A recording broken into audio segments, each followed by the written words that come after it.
ಬಾರಿಯ ಲೋಕಸಭಾ ಚುನಾವಣೆಯಲ್ಲಿ ಕಾಂಗ್ರೆಸ್ ಪಕ್ಷ 20 ಕ್ಷೇತ್ರಗಳಲ್ಲಿ ಗೆಲುವು ಸಾಧಿಸಲಿದೆ ಎಂಬ ವಿಶ್ವಾಸ ನನಗಿದೆ ಎಂದು ಡಿಸಿಎಂ ಡಿಕೆ ಶಿವಕುಮಾರ್ ತಿಳಿಸಿದ್ದು, ಸದಾಶಿವನಗರ ನಿವಾಸದಲ್ಲಿ ಚುನಾವಣಾ ದಿನಾಂಕ ಪ್ರಕಟದ ಸಂಬಂಧ ಮಾಧ್ಯಮಗಳನ್ನು ಉದ್ದೇಶಿಸಿ ಮಾತನಾಡಿದರು.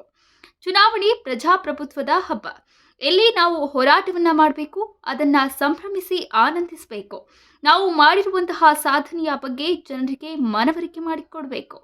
ಇನ್ನು ಈ ಬಾರಿಯ ಲೋಕಸಭಾ ಚುನಾವಣೆಯಲ್ಲಿ ನಾವು 20ಕ್ಕಿಂತ ಹೆಚ್ಚು ಕ್ಷೇತ್ರಗಳನ್ನು ಗೆಲ್ಲುವ ವಿಶ್ವಾಸವಿದೆ.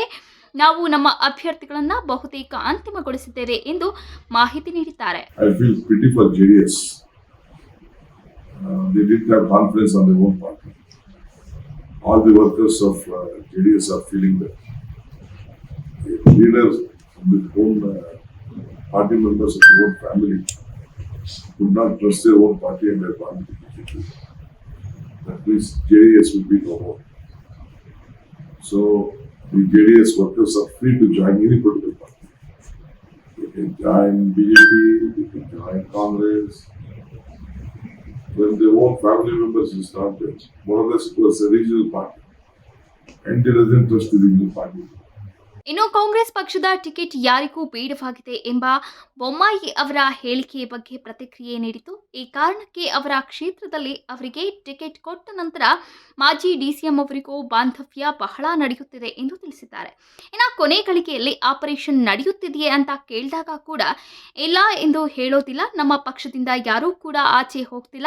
ಈ ಬಗ್ಗೆ ನಾನು ಏಕಾಂಗಿ ನಿರ್ಧಾರವನ್ನ ತೆಗೆದುಕೊಳ್ಳಲು ಆಗುವುದಿಲ್ಲ. ಎಲ್ಲರ ಅಭಿಪ್ರಾಯವನ್ನ ಸಂಗ್ರಹಿಸಿ ತೀರ್ಮಾನವನ್ನ ಮಾಡಬೇಕು ಎಂದು ಮಾಧ್ಯಮದೊಂದಿಗೆ ಮಾತನಾಡಿದ್ದಾರೆ.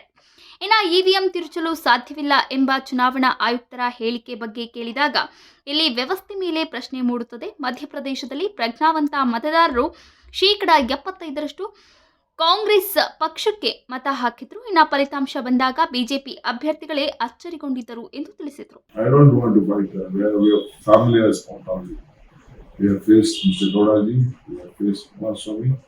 We have faced Anita Kumarswamy, we have faced Nikhil Kumarswamy, we have faced everyone. We have fought, we have won, so a lot of it.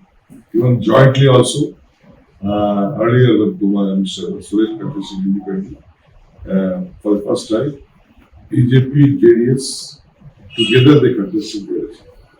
JDS on the JDS symbol, our sister Anita Kumarswamy contested. And BJP supported them. They were single candidate. And DK Suresh won by a margin of 1,31,000 votes. The same will be this time. ಬಡವರ ಬೆಳಕಿಗಾಗಿ ನಿರಂತರ ಪ್ರಯತ್ನದಲ್ಲಿರುವ ಈ ಬಡವರ news ಚಾನೆಲ್ಗೆ like ಮಾಡಿ, share ಮಾಡಿ. ನಿರಂತರ ಸುದ್ದಿಗಳಿಗಾಗಿ subscribe ಆಗಿ. ಜಾಲ ನಮ್ಮದು, ಬಲ ನಿಮ್ಮದು.